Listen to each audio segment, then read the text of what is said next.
Double down or at least stop apologizing. Advice that I would give to any creator in modern day. One of the saddest sights I hate to see is when a truly talented creator is easily swayed by the mob, made to feel guilty for what they brought into the world, not by true fans, but by activists, groveling and kissing their feet. And yet we sexualize, we objectify, we marginalize, and we reduce these female characters to a lot less than they can be. And this is coming from a guy that almost made a really misogynistic game. Then I had this awakening almost exactly at the same time. This Kickstarter happened about the tropes versus women in video games. Made to feel they're beneath these types, the professionally offended, overgrown adult children apologizing to them at the second any offense is taken, when any compromise given to them will only lead to full-on regret when seeing what you built for years is torn down in seconds. Now, someone who I believe embody the "this is what I'm offering, take it or leave it" mentality is no other than Itagaki. A man. Creator of Dead or Alive with a rock star presence and personality. He's a very striking man. Just looking at him is like put in awe. He's a very sort of rock star guy. Unapologetic of what he likes and what he doesn't care for. I'm creating entertainment rather than just a video game. So in terms of entertainment, it's quite natural for me to create beautiful women. It makes sense rather than bringing ugly women into the game. Damn straight. It's very simple. Naturally. Straight to the point, blunt, it makes all the sense in the world. Oh, and let's not forget fully embracing the jiggle physics. The first Dead or Alive game featured the first movable breast. Hell yes. In video gaming. I like it. It's genius. Well, I think entertainment needs sexuality and violence. So if entertainment lacks sexual elements, then it's entertainment no more. Someone that I wish I appreciated more when he was still alive, uncompromising with his vision no matter how controversial or novel it may have seemed, hoping others in modern day can follow his lead.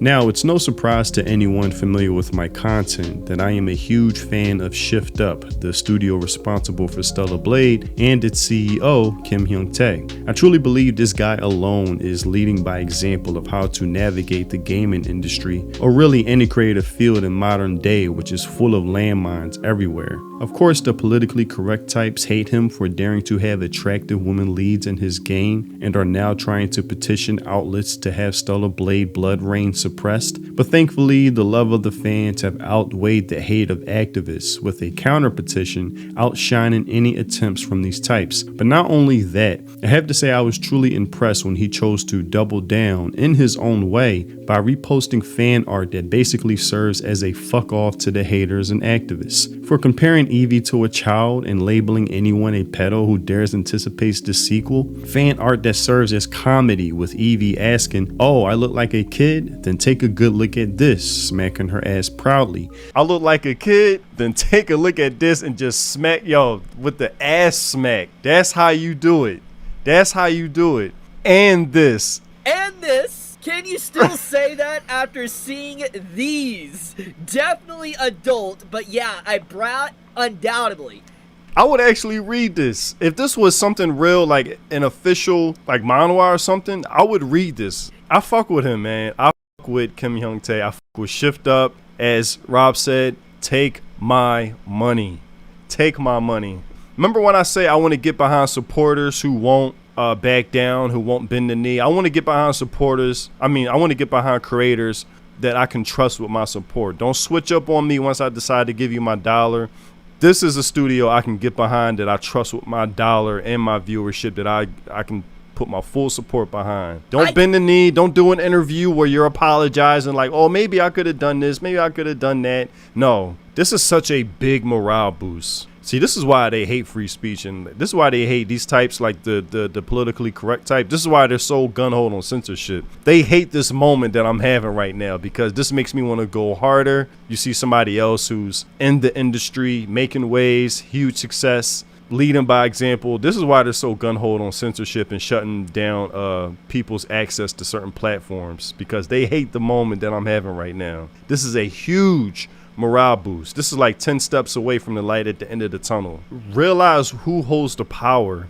Just him reposting this is doubling down unapologetically. showing he's learned of who to listen to, the fans, and who to ignore, the activist-minded types. Even doing an interview with Vara Dark, a true fan, displays where the power, fandom, and interests are truly held in current day. Not with these mainstream outlets that used to hold weight, but with those who these mainstream outlets despise, try to suppress, smear, and make radioactive. They hate the fact that he's someone they can easily control with name calling, put into a state of submission to make him apologize. They tried their best with Stellar Blade 1, working endlessly to bury that game, but failed miserably on console, and with Steam when it released a year later, still doing remarkable numbers. Creators like these are who I'm fully supporting with my dollar, viewership, all of the above. Someone I can trust with my fandom that won't switch up to meet the demands of the politically correct types. Shift up, in my belief, is the future.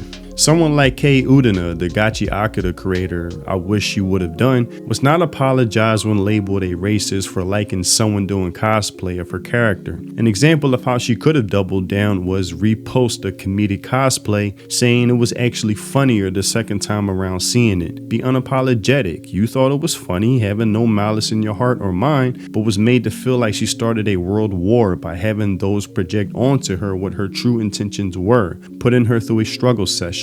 Then her apology was mocked, picked apart, and actually made things worse. Again, a sight that I really hate to see for creators, artists, and storytellers. Either double down or at least stop apologizing. When someone tries to be offended by your work, instead of going somewhere else that suits their interests, double down when they try to play dictator, feeling more entitled to your work than you yourself. Like with this story, where an adult manga creator, Aiue Oka, I hope I'm pronouncing her name right, faced death threats through email for objectifying women in their story, highlighting the growing inability of mentally ill people who can't distinguish between reality and fiction. But instead of apologizing, groveling, bending the knee to arbitrary demands, they doubled down by saying, I've come to the conclusion that I need to draw even more manga centered on satisfying my own demands. Yes! That's awesome!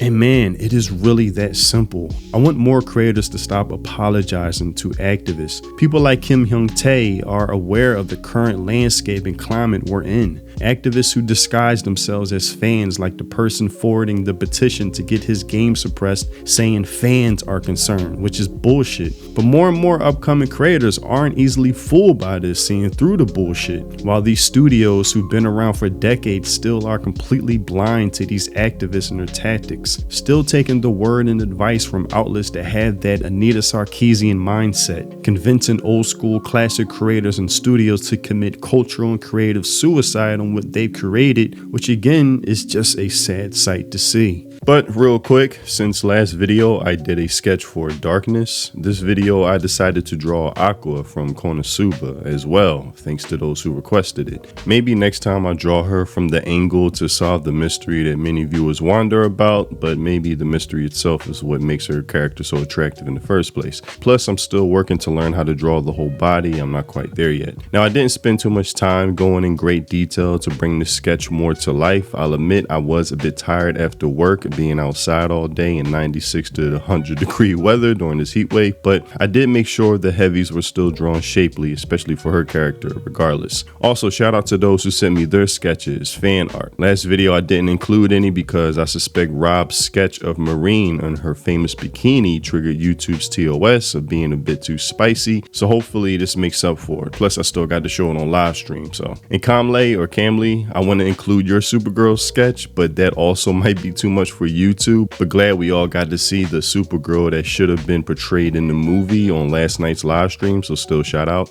Also shout out to Dr. Hino for completing his project, his book, which I just bought and had it come in the mail recently. I know how much work you've been putting into that, and I love the artwork that's attributed with it. Definitely inspiring to see. I always say independent creators are going to be the ones that carry creativity into the future, and you're definitely on track to be one of them. Now, back to the video.